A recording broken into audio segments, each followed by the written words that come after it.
معي 2 بطاط حادي شوحتهم الآن بالزيت.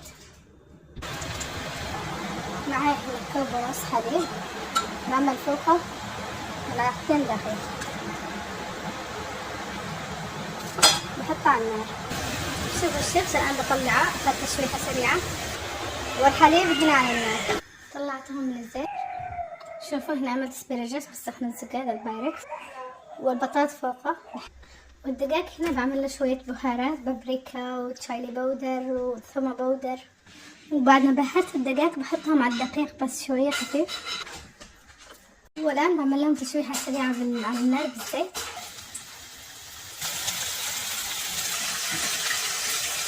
الحليب هنا مع الدقيق على النار، بعمل له الآن بهارات، والدجاج بيستوي.